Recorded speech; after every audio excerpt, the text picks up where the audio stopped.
તો કાલે આપણે વિજ્ઞાન વિશે અભ્યાસ કર્યો હતો, બરાબર? તો વિજ્ઞાનની અંદર રસાયણ વિજ્ઞાનના પાયાની માહિતીનો અભ્યાસ કર્યો હતો. કાલે ગયા લેક્ચરમાં આપણે શેનો અભ્યાસ કર્યો હતો? તો કે રસાયણ વિજ્ઞાનના પાયાની માહિતી. ચેપ્ટર આપણે હજી ચાલુ કર્યું નથી, બરાબર? પહેલું ચેપ્ટર આપણે આજે ચાલુ કરવાનું છે, જે પ્રકરણ પહેલું રાસાયણિક પ્રક્રિયાઓ અને સમીકરણ, બરાબર? તે ચેપ્ટર આજે ચાલુ કરવાનું છે. કાલે જે હતી એ બેઝિક માહિતી હતી, બરાબર? જે બેઝિક માહિતી છે, બરાબર, એના વિશે જરાક રિવિઝન કરીએ કે કાલે આપણે શું જોયું હતું. તો કાલે આપણે 1 થી 20 તત્વના નામ જોયા હતા. એ 20 તત્વની સંજ્ઞાનો અભ્યાસ કર્યો હતો. ત્યાર પછીની ઇલેક્ટ્રોન રચનાનો અભ્યાસ કર્યો હતો. ત્યારબાદ છેલ્લે આપણે શેનો અભ્યાસ કર્યો હતો? તો કે તેમાં રહેલા ધન વીજભારિત અને ઋણ વીજભારિત આયન, તેમાં રહેલા ધન વીજભારિત અને ઋણ વીજભારિત આયન. જો એનો અભ્યાસ કરી લઈએ એકવાર કે ધન આયન, તો કે એમાં 3 +1 +2 અને +3. ધન વીજભારમાં અલગ અલગ હોય, +1 વીજભારવાળા હોય, +2 વીજભાર હોય અને +3 વીજભાર હોય. એવી જ રીતે ઋણ વીજભારમાં હોય.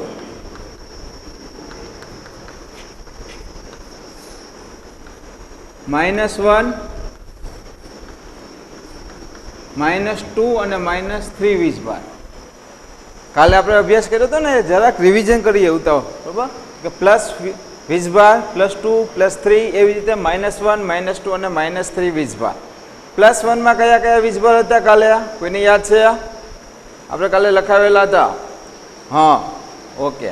તો કે +1માં આવે હાઇડ્રોજન આવે, સોડિયમ આવે, લિથિયમ આવે, આ બધા +1 વીજભારમાં આવે. +2માં કોણ આવે?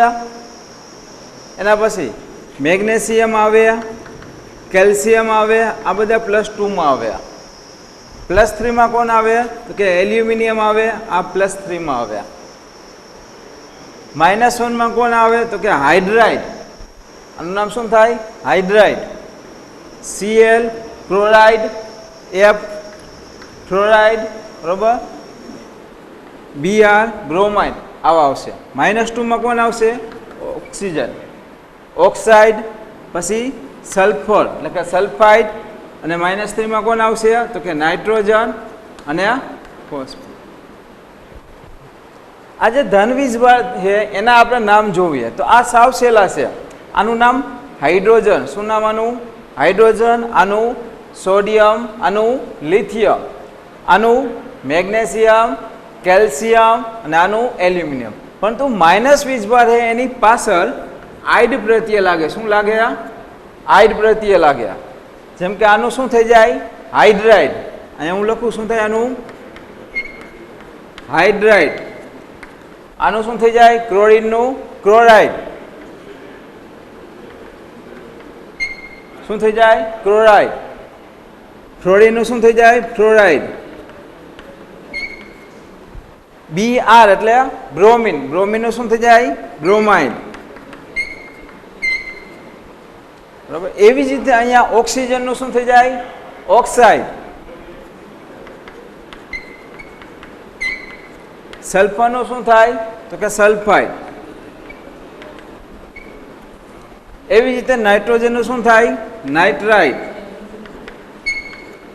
શું થાય? નાઇટ્રાઇડ. ફોસ્ફરસનું શું થાય? ફોસ્ફાઇડ. ફોસ્ફાઇડ. અહીંયા સુધી આપણે અભ્યાસ કર્યો હતો ગઈકાલે, બરાબર. હજી આગળ જઈએ તો આના સિવાયના આ બધા એક પરમાણ્વીય કહેવાય. આ બધા શું કહેવાય? એક પરમાણ્વીય. બહુ પરમાણ્વીયમાં આમાં જોઈએ તો શું આવશે? OH-. OH ઓક્સિજન અને હાઇડ્રોજન બંને સાથે, એટલે કે એને બહુ પરમાણ્વીય કહેવાય. એનું નામ શું થઈ જશે? હાઇડ્રોક્સાઇડ. એનું નામ શું થશે? હાઇડ્રોક્સાઇડ. ત્યાર પછી આવશે, અત્યારે એક આગળ જઈએ, -2માં કોણ આવશે? તો કે CO3 -2. CO3 કાર્બન 1 અને ઓક્સિજન 3, બરોબર. એના પર વીજભાર કેટલો આવશે? -2, બરોબર. આનું નામ શું થશે? કાર્બોનેટ. બરોબર. આગળ જઈએ આમાં શું આવશે SO4 -2 અને બીજું શું આવશે SO3 -2. SO4 નું શું થશે તો કે સલ્ફેટ અને SO3 નું શું થશે સલ્ફાઇટ. SO3 નું શું થશે સલ્ફાઇટ અને S નું સલ્ફાઇડ. આ એક અક્ષરનો ફેર છે જોજો બરાબર. એવી જ રીતે અહીંયા નાઇટ્રોજનનું શું થશે તો કે બરાબર PO4 -3 અને PO3 એ પણ -3. PO4 નું શું થશે ફોસ્ફેટ અને PO3 નું શું થાય ફોસ્ફાઇટ. જો PO3 એટલે ફોસ્ફાઇટ અને ખાલી P તો ફોસ્ફાઇડ બરાબર યાદ રાખજો. હવે નાઇટ્રોજનનું અહીંયા આવશે NO3 -1 વીજભાર અને NO2 એમાંય -1 વીજભાર. NO3 એટલે શું થશે નાઇટ્રેટ અને NO2 એટલે શું થાય નાઇટ્રાઇટ બરોબર નાઇટ્રાઇટ થાય અને ખાલી N એટલે નાઇટ્રાઇડ. તો આ જે આયન છે એ શા માટે અભ્યાસ કર્યો તો આનું આપણે સંયોજન બનાવવાનું છે. શું બનાવવાનું છે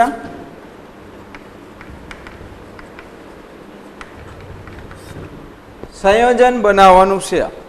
આ જે ધન આયન અને ઋણ આયન છે એમાંથી સંયોજન બનાવવાના છે. આમાંથી કોઈ પણ ધન આયનને આપણે લઈએ આમાંથી કોઈ પણ એક ધન આયનને લઈએ બરાબર. ઉદાહરણ તરીકે સોડિયમ લઈ સોડિયમ એક ધન આયન લઈ Na પ્લસ બરાબર. સોડિયમ એક ધન આયન લીધું અને આમાંથી કોઈ એક ઋણ આયન લઈ આમાંથી એક શું લઈ ઋણ આયન. આમાંથી માનો કે એક લઈએ Cl લઈ ક્લોરાઇડ બરાબર Cl ક્લોરાઇડ. આનું નામ શું છે તો કે સોડિયમ અને આનું નામ ક્લોરાઇડ.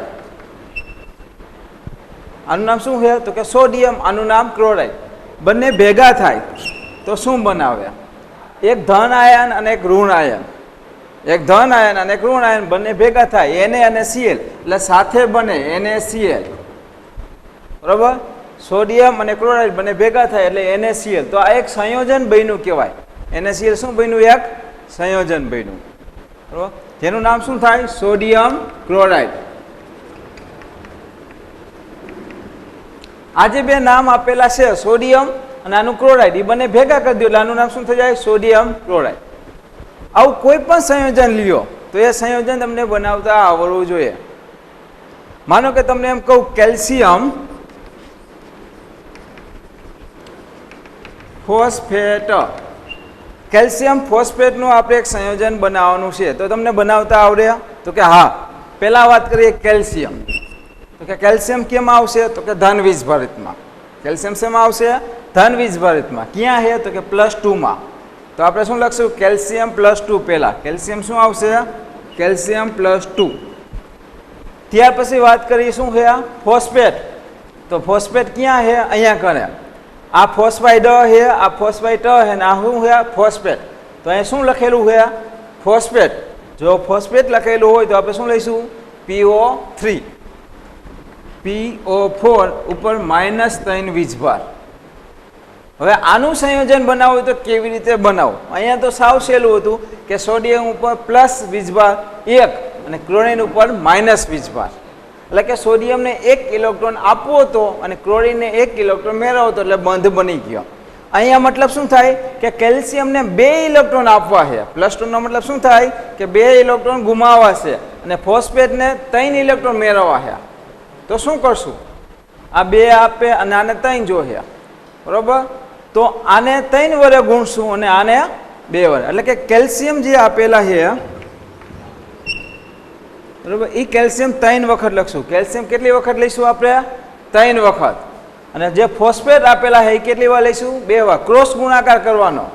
કેલ્શિયમ તો કે આના જેટલા 3 લેવાના, ફોસ્ફેટ તો કે 2 લેવાના. ઉલટું કરવાનું જેથી કરીને બંને સરખા થાય. કારણ કે આને 3 વડે ગુણો કેલ્શિયમ એટલે +6 થઈ જાય અને આને 2 વડે ગુણો તો -6 થઈ જાય. 2 સરખા થઈ જાય ને. એટલા માટે કેલ્શિયમ તો કે 3 વખત ને ફોસ્ફેટ તો કે 2 વખત બરોબર. તો PO4 કૌંસમાં PO4 કેટલી વખત તો કે 2 વખત. આ કેલ્શિયમ ફોસ્ફેટનું અણુસૂત્ર બન્યું. આવા તો ઘણા બધા અણુસૂત્ર આવશે. હવે તમે એક એક ગોખવા બેહો તો એ યાદ રહેશે નહીં. પરંતુ આટલા ધન વીજભારિત અને ઋણ વીજભારિત આને યાદ રાખી દો એટલે સાવ સહેલું છે. આમાંથી તમને કોઈ પણ નામ આપે, કેલ્શિયમ ફોસ્ફેટ આપે કે સોડિયમ ક્લોરાઇડ આપે કે કોઈ પણ સંયોજન તમને આવે, એ સંયોજનનું તમને અણુસૂત્ર બનાવતા આવડવું જોઈએ. બરાબર? જે આપેલું છે તે લખી લેવાના બે. બરાબર? એના વીજભાર જોવાના. +2 હોય તો આ 2 વખત લેવાના, માઇનસ થયું તો 3 વખત લેવાના. જો પ્લસ અને માઇનસ એટલે કે +1 અને -1 હોય, જો બંને સમાન હોય તો કંઈ લેવાની જરૂર નહીં, બંનેને ખાલી જોઈન્ટ કરી દેવાના NaCl, બંને સમાન હોય તો. સમજાય છે? તો આ સંયોજન બન્યું NaCl, બરાબર, કેલ્શિયમ ફોસ્ફેટ, આવા સંયોજન બનાવવાના છે. બરાબર? આવા સંયોજન બનાવવાના છે. માનો કે આ બેને આપણે લઈ, એક સંયોજન હતું NaCl, બીજું સંયોજન શું છે? Calcium phosphate. એક સંયોજન છે NaCl, બીજું છે કેલ્શિયમ ફોસ્ફેટ. આ બંને સંયોજન ભેગા થાય અને કંઈક નવું બનશે. શું બનશે? કંઈક નવી વસ્તુ બનશે. બરાબર? NaCl અને કેલ્શિયમ ફોસ્ફેટ. તો શું કરવાનું? કંઈક નવી વસ્તુ બનશે. શું બનશે? તો એના માટે અહીંયા ધ્યાન જો, એને કેવો હતો? પ્લસ વીજભાર, આને તોડવાનો, અને Cl કેવો છે? માઇનસ. એવી રીતે અહીંયા કેલ્શિયમ કેવો છે? તો કે પ્લસ વીજભાર, અને ફોસ્ફેટ કેવો છે? તો કે માઇનસ વીજભાર. હવે નવું સંયોજન બને એટલે આ પ્લસ હોય એ માઇનસ સાથે જે છે, બરાબર, અહીંયા, અને આ માઇનસ તો કે આ પ્લસ સાથે વિરુદ્ધ દિશામાં જોડ દેવાના એટલે નવું સંયોજન બની જાય. કંઈ અઘરું છે નહીં. સમજાય છે ને?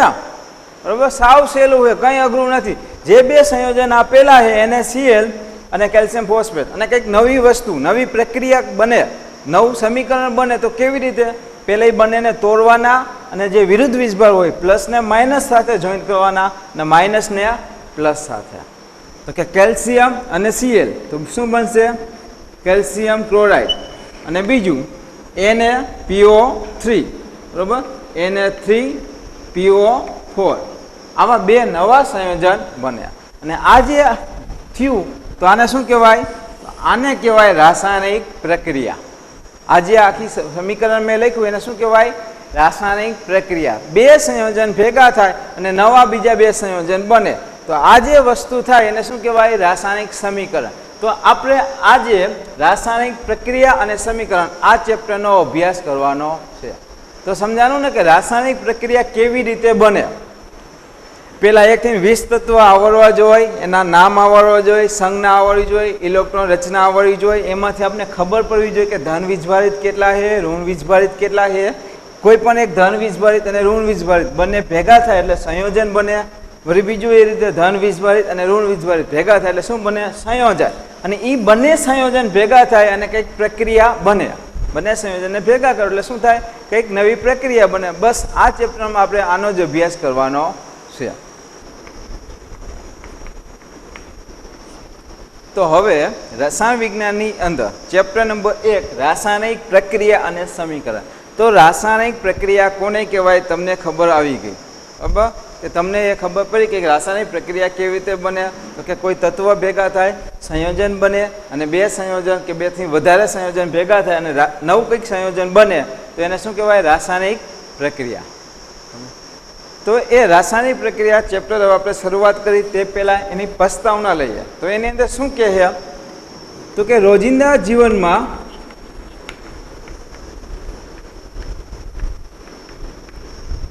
જોવા મળતી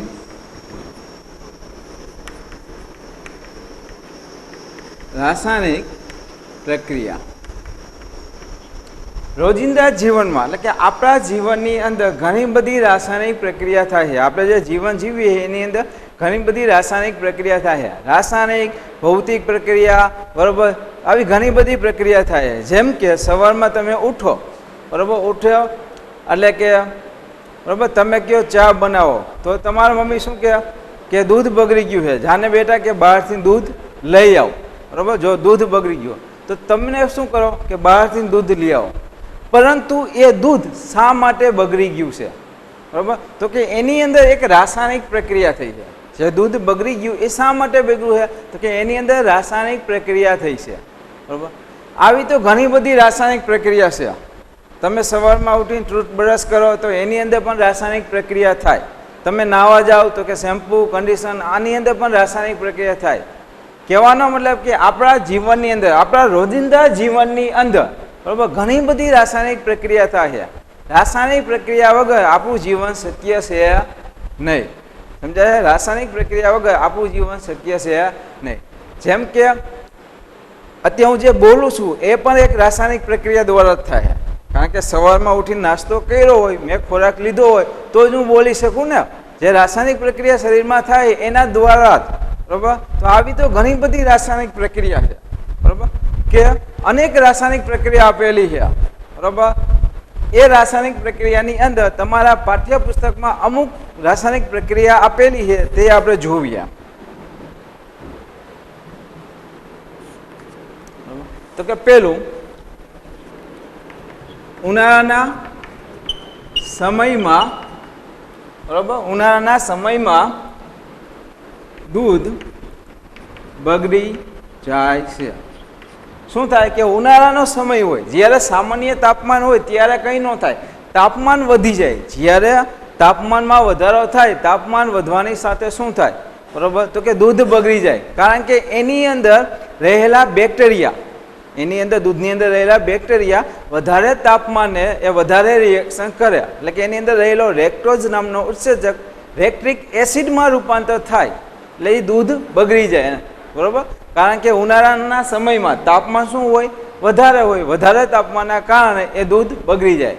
તો આ પણ એક રાસાયણિક પ્રક્રિયા થઈ કે ઉનાળાના સમયમાં દૂધ બગડી જાય છે. બરાબર? ત્યાર પછી એક બીજું ઉદાહરણ આપેલું છે.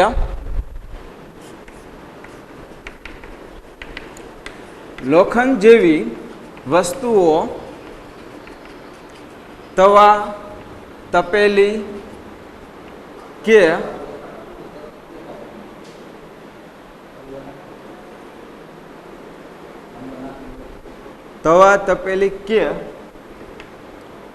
લોખંડની વસ્તુઓ ઉપર કાટ લાગે છે. કોઈ પણ લોખંડની વસ્તુ લ્યો, એ લોખંડની વસ્તુની અંદર બરાબર થોડાક સમય હવામાં ખુલ્લું રાખવામાં આવે તો એની સાથે ઓક્સિજન, એ લોખંડ આયર્ન સાથે ઓક્સિજન પ્રક્રિયા કરે અને એના ઉપર રાસાયણિક પ્રક્રિયા થઈ.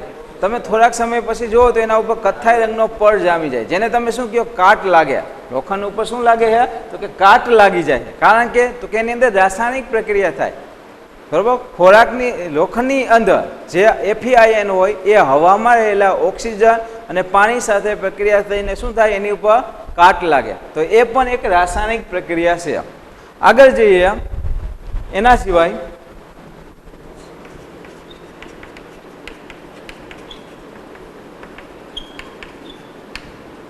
ખોરાકનું રંધાવું.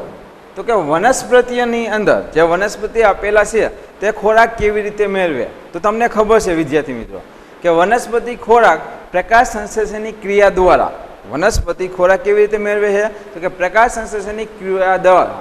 બરાબર? તો કે કાર્બન ડાયોક્સાઇડ વાયુ સાથે પ્રક્રિયા કરીને એ વનસ્પતિ એનો ખોરાક જાતે બનાવે છે. તો એ પણ એક રાસાયણિક પ્રક્રિયા થાય. વનસ્પતિ કાર્બન ડાયોક્સાઇડ અને સૂર્યમાં રહેલો પ્રકાશ અને પાણી, જમીનમાંથી શું મેળવે? પાણી. એના દ્વારા એનો ખોરાક એ જાતે બનાવે છે. તો એ પણ એક રાસાયણિક પ્રક્રિયા થઈ. ખોરાકનું રંધાવું એ પણ એક રાસાયણિક પ્રક્રિયા છે. એના સિવાય ખોરાકનું પાચન થવું. આપણે જે ખોરાક લઈએ છીએ એ ખોરાકનું પાચન થાય, એમાંથી ગ્લુકોઝ મળે, જેના દ્વારા આપણે શક્તિ મળે અને આપણે કોઈ પણ કાર્ય કરી શકીએ. હું જે બોલું છું, લખું છું, એ બધા કાર્ય ક્યાંથી થાય? તો કે ખોરાકનું પાચન થવું. તો એ પણ એક ઉદાહરણ છે.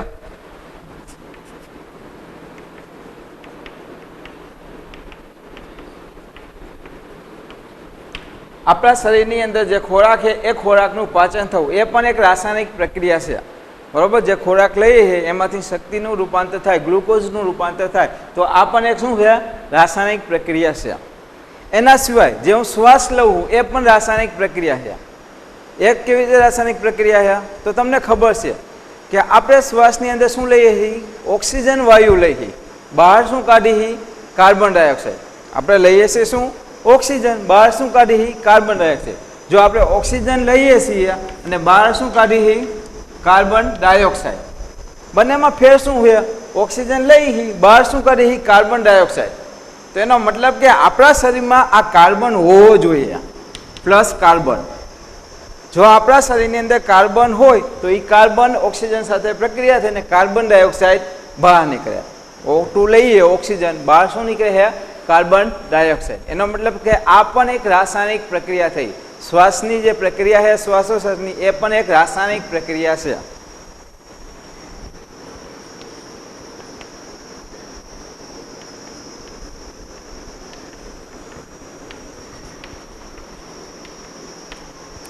ત્યાર પછી બરાબર જે શ્વાસોશ્વાસની પ્રક્રિયા છે બરાબર, તે પણ એક રાસાયણિક પ્રક્રિયા છે. ત્યાર પછી આપણે વાત કરીએ તો કે અમુક એવા ફળો હોય જે ઘણા સમય જતા બગડી જાય બરાબર. એ જે ફળો બગડી જાય એની અંદર શું થાય? તો એની અંદર નવા એક પદાર્થનું નિર્માણ થાય. જે બને એ શું હોય? તો કે એની અંદર આલ્કોહોલ બને. જે કોઈ પણ ફળ બની જાય બરાબર, જે બગડે છે એની અંદર તો કે આલ્કોહોલ ઉત્પન્ન થાય બરાબર. એટલે કે એની દ્વારા એની અંદર આથવણની પ્રક્રિયા થાય બરાબર. એની અંદર આથો આવે. જેમ કે આપણે ખબર હોય કે ઢોસા બનાવતા હોય તો એની અંદર આથવણની પ્રક્રિયા થાય બરાબર. ઘરે કોઈ વસ્તુ બનાવતા હોય ઢોકળા, તો એમાં પણ આથવણની પ્રક્રિયા થાય ઓક્સિજનની ગેરહાજરીમાં, કે એને હવામાં બહાર મૂકવામાં આવે તો એની અંદર શું થાય? આથવણની પ્રક્રિયા થાય. એવી રીતે કોઈ પણ ફળ આપેલું હોય, જેમ કે અહીંયા ઉદાહરણ તરીકે આપેલું હોય દ્રાક્ષ બરાબર, તો કે દ્રાક્ષની અંદર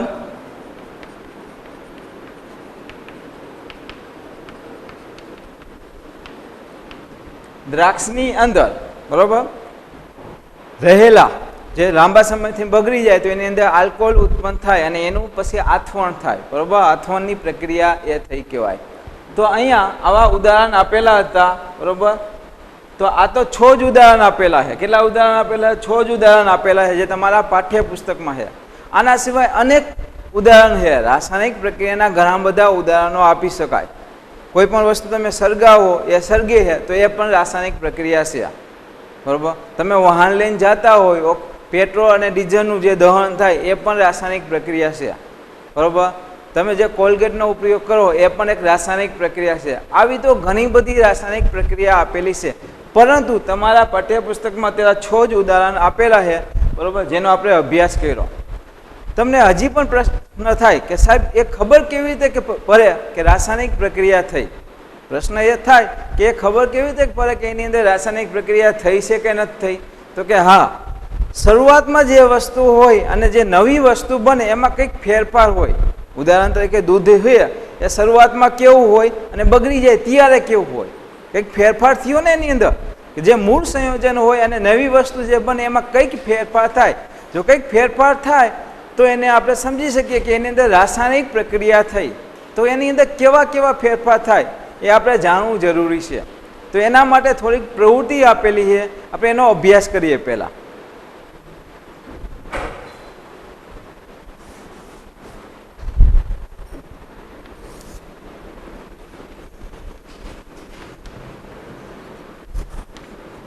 એક પ્રવૃત્તિ આપેલી છે બરાબર. પ્રવૃત્તિ નંબર 1.1 શું આપેલું છે? તો કે મેગ્નેશિયમ પટ્ટીનું હવામાં દહન કરવું.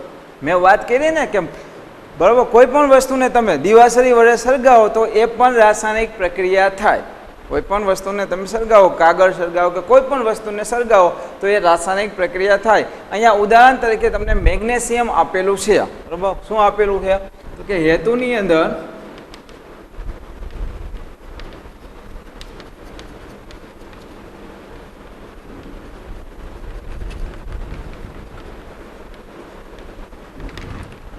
મેગ્નેશિયમ પટ્ટી બરાબર. જો કાગળને સળગાવો તો પણ રાસાયણિક પ્રક્રિયા થાય, પણ કાગળનું અણુસૂત્ર આપણે ખબર નથી બરાબર. એટલા માટે અહીંયા એ આપેલું નથી. મેગ્નેશિયમ શા માટે?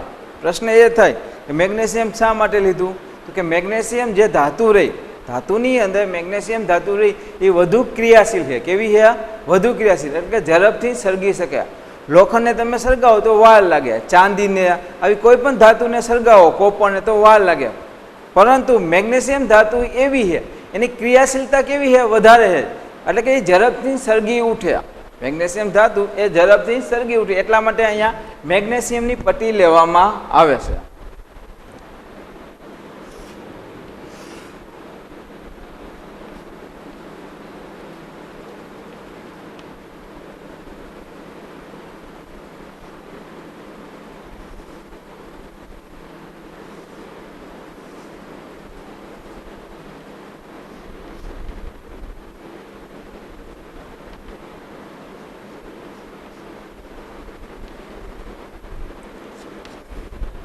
તો આ શું છે? બર્નર. બરાબર, બર્નર જે પ્રયોગશાળાની અંદર આપેલું હોય, બરાબર, આ બર્નર છે, અહીંયા ગેસની લાઈન હોય, બરાબર. આ જે બર્નર છે એની સાથે આપણે અહીંયા મેગ્નેશિયમની પટ્ટી લઈશું. શું લઈશું? મેગ્નેશિયમની પટ્ટી, એટલે કે મેગ્નેશિયમ ધાતુ લઈશું. બરાબર, મેગ્નેશિયમની પટ્ટી કેવી લઈશું? બરાબર, તો જે મેગ્નેશિયમ પટ્ટી છે એ શુદ્ધ લઈશું. બરાબર, અશુદ્ધ હોય એટલે કે એની સાથે બીજી કોઈ ધાતુની રિએક્શન કરી હોય તો એને પહેલાં કાચ પેપર વડે ઘસી નાખવાનું, જેથી કરી મેગ્નેશિયમ પટ્ટી, બરાબર, એ ચટકાટ ધરાવતી સફેદ રંગની જોવા મળે. બરાબર, તો પહેલાં એને કાચ પેપર વડે ઘસી નાખશું અને શુદ્ધ, બરાબર, શુદ્ધ મેગ્નેશિયમની પટ્ટી લઈશું, જે કેવી હોય? સફેદ ચણકાટ ધરાવતી હોય. બરાબર, એ મેગ્નેશિયમની પટ્ટીને ચીપિયા વડે અહીંયાથી મેગ્નેશિયમની પટ્ટીને આપણે, બરાબર, આ શું છે? તો કે ચીપિયો. ચીપિયા વડે પકડશું, મેગ્નેશિયમ પટ્ટીને ચીપિયા વડે પકડશું અને એને બર્નરની બાજુમાં લઈ જઈશું. એટલે કે એને મેગ્નેશિયમ પટ્ટીનું, બરાબર, હવામાં એનું શું કરવાનું છે? દહન, એટલે કે એને સળગાવવામાં આવે. કે મેગ્નેશિયમ પટ્ટીને, બરાબર, બર્નર ઉપર સળગાવવામાં આવે. અહીંયા આપણે એક વોચ ગ્લાસ રાખશું.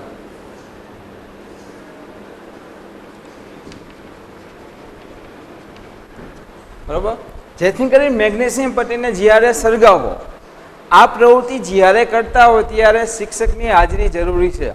બરાબર, કારણ કે મેગ્નેશિયમ પટ્ટી સળગાવો એટલે એમાંથી વધુ તેજ ઉત્પન્ન થાય. બરાબર, અને આંખને નુકસાન કરે. આ પ્રવૃત્તિ જ્યારે પણ કરીએ લેબમાં ત્યારે એની અંદર વિદ્યાર્થી અને શિક્ષકે બધાએ ચશ્મા પહેરવા ફરજિયાત છે. કારણ કે એની અંદર એટલી જ્યોત ઉત્પન્ન થાય છે, તમારી આંખમાં આવે તો તમારી આંખને, બરાબર, નુકસાન થાય. તમે જોયું હોય વેલ્ડિંગ કરતા હોય ત્યારે કેટલી બધી પ્રકાશની જ્યોત ઉત્પન્ન થતી હોય, એવી જ્યોત આમાં ઉત્પન્ન થાય.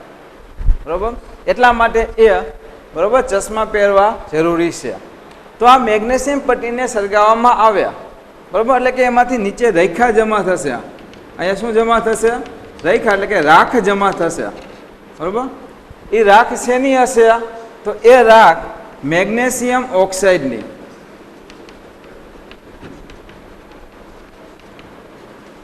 શેની હશે? મેગ્નેશિયમ ઓક્સાઇડની. તમે કાગળ હળગાવો એટલે નીચે રેખા જમા થાય ને, એવી જ રીતે અહીંયા પણ મેગ્નેશિયમ પટ્ટીનું દહન કરવામાં આવે એટલે નીચે રેખા, બરાબર, રાખ જમા થાય. જે રાખ છે એ શેની છે? કે મેગ્નેશિયમ ઓક્સાઇડની. બરાબર, એ શેની છે? મેગ્નેશિયમ ઓક્સાઇડની. જો આપણે જોઈએ તો અહીંયા શું રાસાયણિક પ્રક્રિયા થઈ? અહીંયા કઈ રાસાયણિક પ્રક્રિયા થઈ એ આપણે લખીએ. રાસાયણિક પ્રક્રિયા કે મેગ્નેશિયમ Mg, જે કેવો હતો? સોલિડ. બરાબર, એની ભૌતિક અવસ્થા મેં લખી છે સોલિડ. મેગ્નેશિયમની જે પટ્ટી, બરાબર, તો કે મેગ્નેશિયમ એટલે કે Mg, બરાબર, મેગ્નેશિયમ, બરાબર, Mg, એને હવામાં રહેલા ઓક્સિજન દહન કરો. દહન શેના દ્વારા થાય? ઓક્સિજન. ઓક્સિજન હોય તો જે સળગે, ઓક્સિજન એને ન મળે તો એ સળગતું નથી. એટલે કે હવામાં રહેલા ઓક્સિજન બંને સાથે પ્રક્રિયા થાય અને શું બને? બરાબર, આ કેવો હોય? ગેસ. તો મેગ્નેશિયમ અને ઓક્સિજન બંને દ્વારા પ્રક્રિયા થાય અને કંઈક વસ્તુ બનશે. તો શું બનશે? હવે અહીંયા કયું સંયોજન બનશે એ તમારે કહેવાનું છે. અહીંયા જે સંયોજન બનશે એ કયું બનશે એ તમારે કહેવાનું છે. કે એક મેગ્નેશિયમ ને બીજું ઓક્સિજન. હવે મેગ્નેશિયમ એ કેવો છે? અહીંયા અગાઉ મેં લખેલું હતું કે મેગ્નેશિયમ કેવો છે? ધન વીજભારિત છે કે ઋણ વીજભારિત? તો તમને ખબર હોવી જોઈએ કે મેગ્નેશિયમ, બરાબર, +2 વીજભાર છે. મેગ્નેશિયમનો વીજભાર કેવો છે? +2. અને બીજું કયું છે? ઓક્સિજન. ઓક્સિજન કેવો છે? તો કે -2.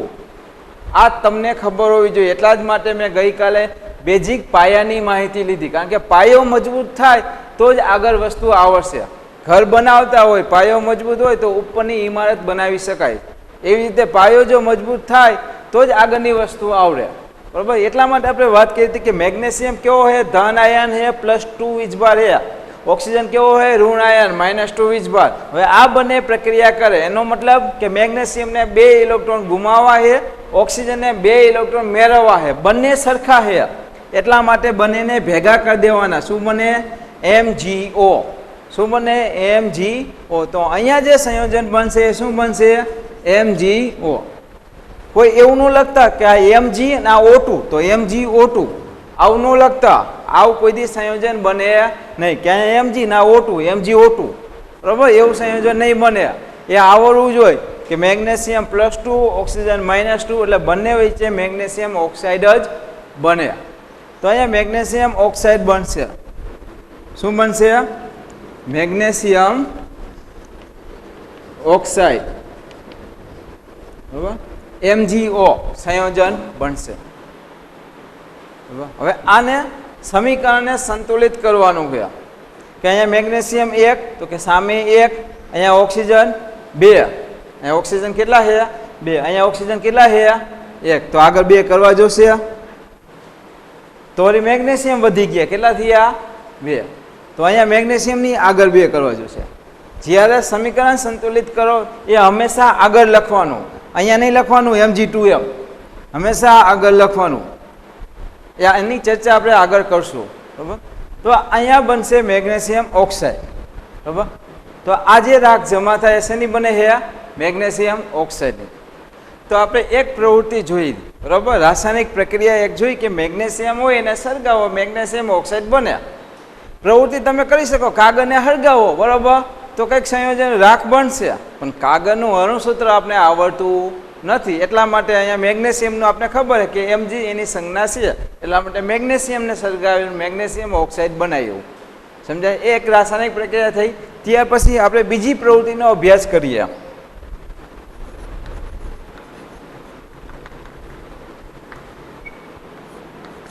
તો કે પ્રવૃત્તિ બીજી બરાબર, એની અંદર શું કહે છે તો કે એક કસનરી લેવાની છે. સૌથી પહેલા શું લેવાનું છે? એક કસનરી. પ્રયોગશાળાની અંદર આપણે પ્રયોગ કરશું ત્યારે આપણે બતાવશું બરાબર. એક કસનરી લેવાની છે. એક કસનરીની અંદર બરાબર પહેલા આપણે શું લઈશું તો કે લેડ નાઇટ્રેટ બરાબર.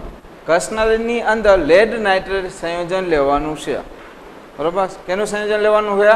લેડ નાઇટ્રેટનું બરાબર. જે કેવું હોય? જે રંગવિહીન હોય, સફેદ રંગનું બરાબર. જે સફેદ રંગનું બરાબર, કેવું હોય? સફેદ રંગનું સોલિડ ઘન અવસ્થામાં. ત્યાર પછી એની અંદર બીજું પોટેશિયમ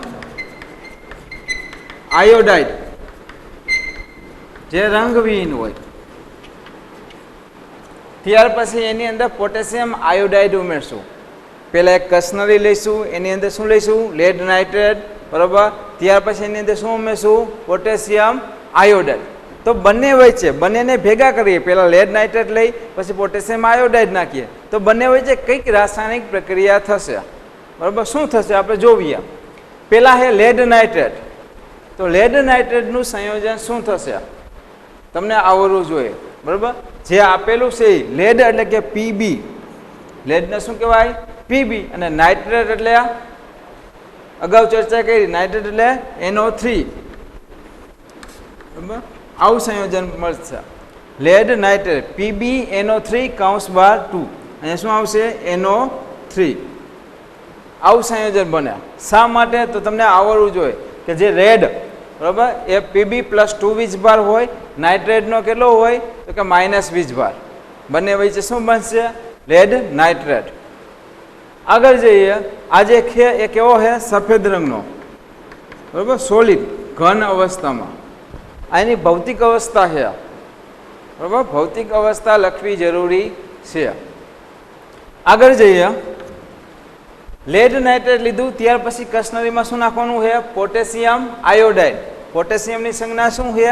K અને આયોડાઇડની સંજ્ઞા I બરાબર. Ki. પોટેશિયમ એટલે K અને આયોડાઇડની સંજ્ઞા I. તો પોટેશિયમ આયોડાઇડ, આનું નામ છે પોટેશિયમ આયોડાઇડ, આનું અણુસૂત્ર છે બરાબર. જે કેવો હોય? રંગવિહીન.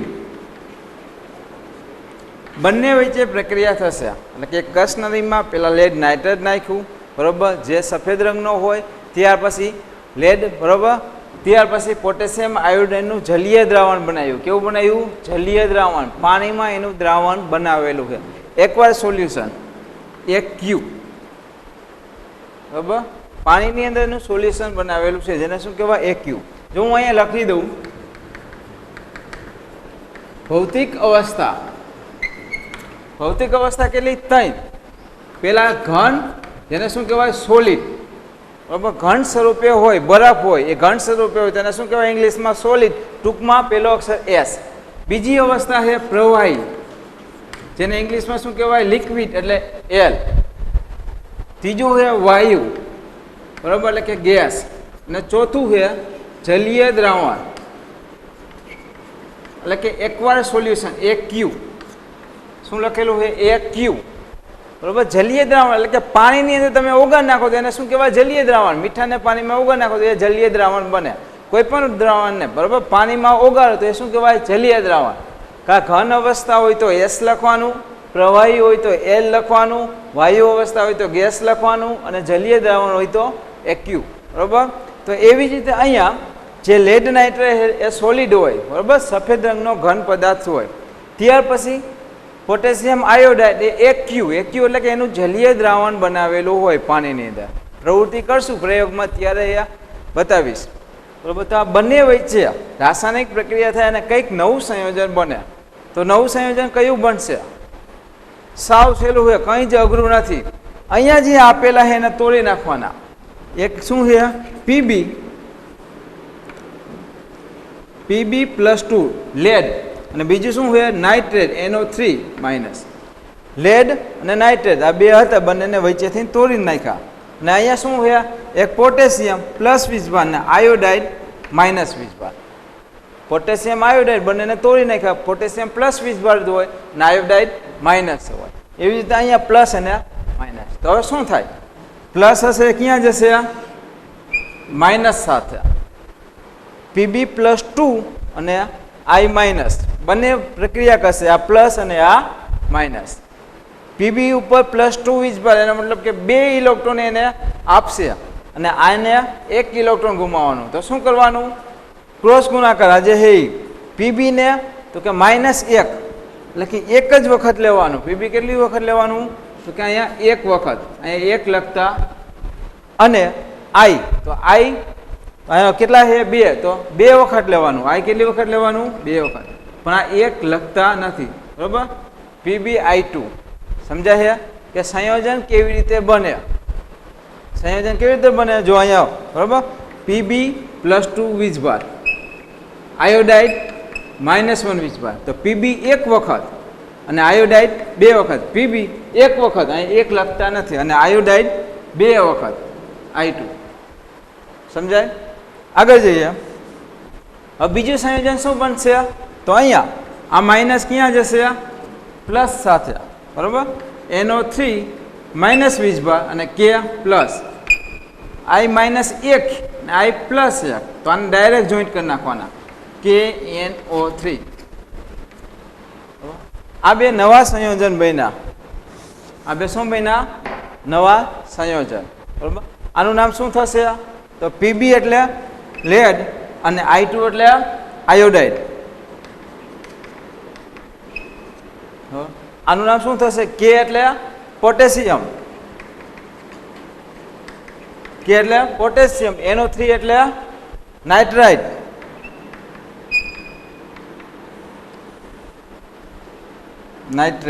બરાબર, પોટેશિયમ નાઇટ્રેટ. તો આ બે નવા સંયોજન બન્યા. આ કેવો હશે? તો કે આ સોલિડ હશે અને આ એક ક્યુ હશે, જલીય દ્રાવણ. આ જે હશે એ કેવા રંગનો હશે? તો કે પીળા રંગનો હશે, બરાબર. શરૂઆતમાં જે Pb આપેલો હોય એ સફેદ રંગનો હતો, અને એ સફેદ રંગનું શેમાં રૂપાંતર થયું? પીળા રંગમાં. કોના દ્વારા? કે Pb દ્વારા, બરાબર. કે જે સફેદ રંગનો શરૂઆતમાં જે લેડ નાઇટ્રેટ સંયોજન હતું એ સફેદ રંગનું હતું, બરાબર. એમાંથી એ પીળા રંગનું થયું, એટલે કે રંગમાં પરિવર્તન આવ્યું. જો રંગની અંદર પરિવર્તન આવે તો પણ રાસાયણિક પ્રક્રિયા થઈ કહેવાય. કોઈ પણ કલર બદલાય તો શું કહેવાય? રાસાયણિક પ્રક્રિયા થઈ કહેવાય. જેમ કે ઉદાહરણ તરીકે લીંબુ હોય તો કાચું લીંબુ કેવું હોય? વાદળી રંગનું હોય ને, બરાબર, લીલા રંગ. હવે પાકી જાય પછી કેવું થઈ જાય? પીળા રંગનું. તો એની અંદર પણ રાસાયણિક પ્રક્રિયા થઈ. સમજાય કે રંગ પરિવર્તન થાય તો પણ એ શું થાય? કે રાસાયણિક પ્રક્રિયા થઈ, બરાબર. રાસાયણિક પ્રક્રિયા થવા માટે રંગ પરિવર્તન પણ જરૂરી છે.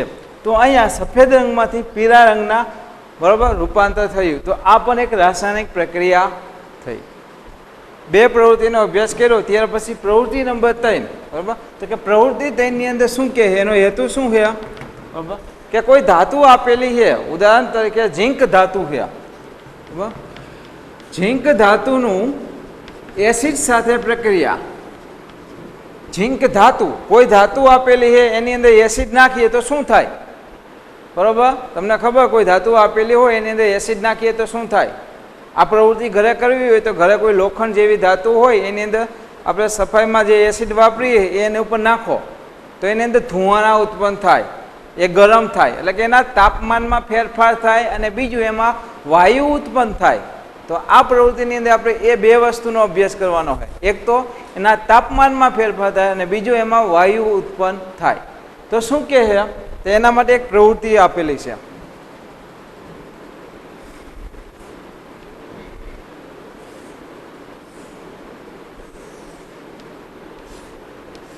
આ શું છે તો કે કોનિકલ ફ્લાસ્ક, બરાબર, આનું નામ શું થાય, કોનિકલ ફ્લાસ્ક.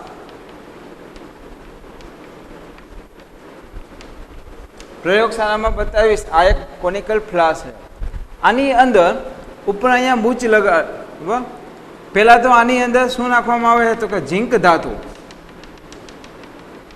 ઝીંક ધાતુના ટુકડા. આ શું છે, ઝીંકના ટુકડા, બરાબર, જે ઝીંક ધાતુ છે, બરાબર, ઝીંક ધાતુના ટુકડા. એક કોનિકલ ફ્લાસ્ક લેવાનો, પહેલાં શું લેવાનું, બરાબર, કોનિકલ ફ્લાસ્ક, એની અંદર ઝીંક ધાતુના ટુકડા નાખી દેવાના, બરાબર, કોનિકલ ફ્લાસ્ક લેવાનું, એની અંદર આજે કેવા છે કે બરાબર, ઝીંક ધાતુના ટુકડા.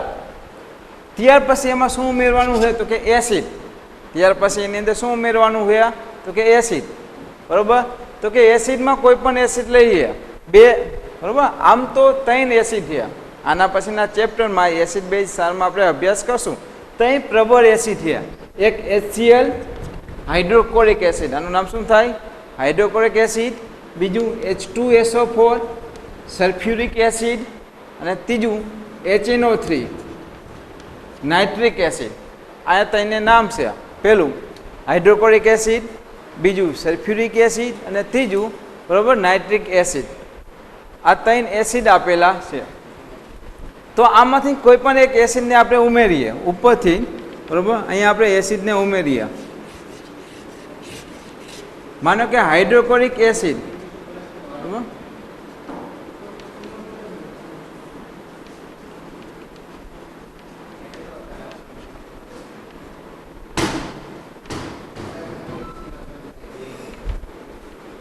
સાંદ્ર હાઇડ્રોક્લોરિક એસિડ ઉમેરવામાં આવ્યા. પહેલા કોનિકલ ફ્લાસ્ક લીધું, એમાં ઝીંકના ટુકડા લીધા અહીંયા, બરાબર, પછી ઉપરથી અહીંયા શું ઉમેરવામાં આવે છે, સાંદ્ર હાઇડ્રોક્લોરિક એસિડ ઉમેરવામાં આવે. તો બંને વચ્ચે પ્રક્રિયા થશે. બંને વચ્ચે શું થશે, પ્રક્રિયા. પહેલા આપણે શું લીધું તો કે ઝીંક ધાતુ. શું લીધું, ઝીંક ધાતુ.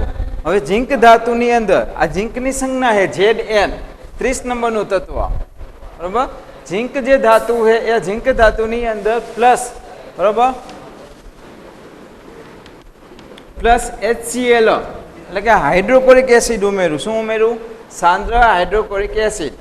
ઝીંક અને સાંદ્ર હાઇડ્રોક્લોરિક એસિડ બંને ભેગા થશે એટલે કે બંનેની વચ્ચે કંઈક રાસાયણિક પ્રક્રિયા થશે. બંનેની વચ્ચે શું થશે, કંઈક રાસાયણિક પ્રક્રિયા થશે, બરાબર. પ્રયોગમાં આપણે પ્રક્રિયા કરશું ત્યારે જોવા મળશે કે ઝીંક ધાતુની ઉપર કોઈક એસિડ નાખો, બરાબર, એટલે કે અહીંયા પરપોટા ઉત્પન્ન થશે. અહીંયા ઝીંક ધાતુની આસપાસ શું ઉત્પન્ન થશે, પરપોટા, બરાબર. ઝીંક ધાતુની આસપાસ પરપોટા ઉત્પન્ન થશે, જ્યાં હાઇડ્રોજન વાયુના પરપોટા ઉત્પન્ન થશે. તો આ બંનેની વચ્ચે શું બનશે આપણે જોઈએ. ઝીંક, બરાબર, +2 વીજભાર. ઝીંકનો વીજભાર કેટલો છે, +2. આને આપણે જુદા પાડીએ તો કે H+ અને Cl-. HCl માંથી જુદા પાડીએ તો શું બને, H+Cl-. તો આ પ્લસ વીજભાર ક્યાં જશે, આ માઇનસ સાથે. ઝીંક અને ક્લોરીન, ઝીંક ઉપર +2 એટલે કે ક્લોરીન 2 વખત લેવાના અને ક્લોરીન ઉપર માઇનસ, એનો મતલબ ક્લોરીન ઉપર -1, એનો મતલબ કે ઝીંક 1 વખત લેવાનો. ઝીંક કેટલી વખત લેવાનો તો કે 1 વખત અને ક્લોરીન કેટલી વખત લેવાના તો કે 2 વખત. ઝીંક ક્લોરાઇડ બનશે. શું બનશે, ઝીંક, બરાબર. ક્લોરીન 2 વખત લેવાના, તો એની આગળ આપણે 2 લખશું, બરાબર. તો અહીંયા 2H+ ઉત્પન્ન થાય, એટલે કે હાઇડ્રોજન અને હાઇડ્રોજન, 2 હાઇડ્રોજન ભેગા થાય એટલે શું ઉત્પન્ન થાય? H2 gas. આ એકવાર સોલ્યુશન, બરાબર. હાઇડ્રોજન વાયુ ઉત્પન્ન થાય, બરાબર. આ સોલિડ અને આ એકવાર સોલ્યુશન. જ્યારે પણ આ પ્રવૃત્તિ કરો, બરાબર, ઝીંક ધાતુ, પેલા કોનિકલ ફ્લાસ્ક લ્યો, ઝીંક ધાતુ નાખો, હાઇડ્રોક્લોરિક એસિડ લ્યો, બરાબર. ત્યાર પછી તમે એને અડો, એને સ્પર્શ કરો એટલે તમને એ ગરમ લાગશે. એનો મતલબ કે અહીંયા તાપમાનમાં વધારો થયો, એને અડવાથી એ ગરમ લાગે એટલે કે તાપમાનમાં વધારો થયો, જેને શું કહેવાય? ઉષ્માક્ષેપક. જો કોઈ રાસાયણિક પ્રક્રિયામાં તાપમાનમાં વધારો થાય, ઉષ્મા ઉત્પન્ન થાય, તો એ પ્રક્રિયાને શું કહેવાય? ઉષ્માક્ષેપક પ્રક્રિયા કહે છે, બરાબર. તો અહીંયા ઝીંક ધાતુ અને હાઇડ્રોક્લોરિક એસિડ, બરાબર, બંને ભેગા થાય તો બંને વચ્ચે શું બનશે? ઝીંક ક્લોરાઇડ અને હાઇડ્રોજન વાયુ. એટલે કે અહીંયા પરપોટા સાથે હાઇડ્રોજન વાયુ ઉત્પન્ન થશે.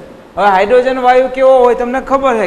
ગેસ, જી, એટલે કે વાયુ સ્વરૂપે હોય તો હાઇડ્રોજન વાયુ બહાર નીકળશે. તો અહીંયા તમે બૂચ લગાડી દો. આ શું છે? રબરનું બૂચ. અને એની વચ્ચે અહીંયા કસનરી લગાડો. આ શું છે? કસનરી, બરાબર, કાચની નળી. તો એ હાઇડ્રોજન વાયુ બહાર નીકળશે, બરાબર. હાઇડ્રોજન વાયુ ક્યાં નીકળશે? બહારની તરફ. હવે હાઇડ્રોજન વાયુ કેવો હોય તો આપણે ખબર છે, રંગહીન, ગંધહીન હોય, બરાબર. એટલે કે હાઇડ્રોજન વાયુ ઉત્પન્ન થયો. તો આની અંદર આપણે 2 વસ્તુ જાણવા મળ્યું. એક તો હાઇડ્રોજન વાયુ ઉત્પન્ન થયો. શું ઉત્પન્ન થયું? હાઇડ્રોજન વાયુ. કોઈ પણ વાયુ ઉત્પન્ન થયો. જ્યારે પણ રાસાયણિક પ્રક્રિયા કરતા હોય ત્યારે કોઈક વાયુ બહારની તરફ નીકળે. વાયુ શું થાય? બહાર નીકળે. અને બીજું કે તમે એને, બરાબર, અડો, એને સ્પર્શ કરો તો એમાં તાપમાનમાં વધારો થાય. તો આ 2 માહિતી જોવા મળી કે કોઈ પણ રાસાયણિક પ્રક્રિયા કરો ત્યારે, બરાબર, તાપમાનમાં વધારો થાય અને શું થાય? બીજું વાયુ ઉત્પન્ન થાય, બરાબર. આ 2 વસ્તુ જોવા મળે. રાસાયણિક પ્રક્રિયા થાય પણ એ રાસાયણિક પ્રક્રિયા થઈ છે કે નથી થઈ એ આપને કેમ ખબર પડે? બરાબર. આપને કેવી રીતે ખબર પડશે કે રાસાયણિક પ્રક્રિયા થઈ છે? દૂધ બગડી ગયું છે તો એમાં કંઈક રૂપાંતર થાય ને. જે શરૂઆતમાં દૂધ હતું એના કરતાં, બરાબર, કંઈક ફેરફાર થયો, એનો મતલબ કે રાસાયણિક પ્રક્રિયા થઈ. એવી જ રીતે આપણે અભ્યાસ કર્યો. પ્રવૃત્તિ નંબર 1 યાદ કરો કે મેગ્નેશિયમ જે હતું ધાતુ, એમાંથી મેગ્નેશિયમ ઓક્સાઇડ બન્યું. જે ઓક્સિજન વાયુ હતો એ ઓક્સિજન વાયુનું શેમાં રૂપાંતર થયું? મેગ્નેશિયમ ઓક્સાઇડમાં, સોલિડમાં રૂપાંતર થયું. એટલે કે એની ભૌતિક અવસ્થામાં ફેરફાર થાય. એની ભૌતિક અવસ્થામાં ફેરફાર. ભૌતિક અવસ્થા કઈ કઈ અમે અહીંયા લખી હતી, બરાબર. ઘન, પ્રવાહી, વાયુ અને જલીય દ્રાવણ. બરફને તમે અહીંયા રાખો, ઘન સ્વરૂપે હોય એ પીગળી જાય, પ્રવાહીમાં રૂપાંતર થાય. હજી વધારે ગરમ કરો તો એ પ્રવાહીમાંથી શેમાં રૂપાંતર થઈ જાય? વાયુમાં રૂપાંતર થાય. એટલે કે ભૌતિક ફેરફાર થાય. ભૌતિક ફેરફાર થાય એટલે કે રાસાયણિક પ્રક્રિયા થઈ હોય. પહેલો મુદ્દો કે રાસાયણિક પ્રક્રિયા ક્યારે થઈ કહેવાય? કે રાસાયણિક પ્રક્રિયામાં થતા ફેરફાર. પહેલો કે ભૌતિક ફેરફાર થાય એટલે સમજવું કે રાસાયણિક પ્રક્રિયા થઈ. બીજો મુદ્દો, બરાબર, રંગ પરિવર્તન થવું.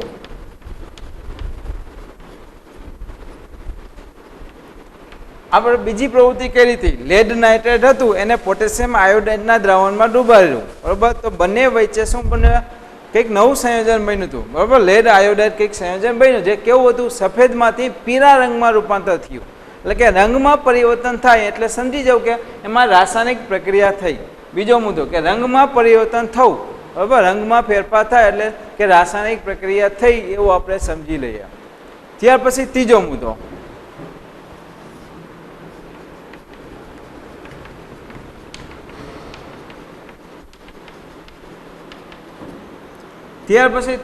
તાપમાનમાં ફેરફાર થાય, બરાબર. આપણે વાત કરી હતી કે કોનિકલ ફ્લાસ્કમાં ઝીંક ધાતુ હોય, અંદર એસિડ નાખીએ પછી એને અડો, એને સ્પર્શ કરો તો એ ગરમ લાગશે. એટલે કે તાપમાનમાં વધારો થયો, બરાબર. લોખંડની કોઈ ધાતુ હોય એની ઉપર તમે એસિડ નાખો તો એ ગરમ થઈ જાય.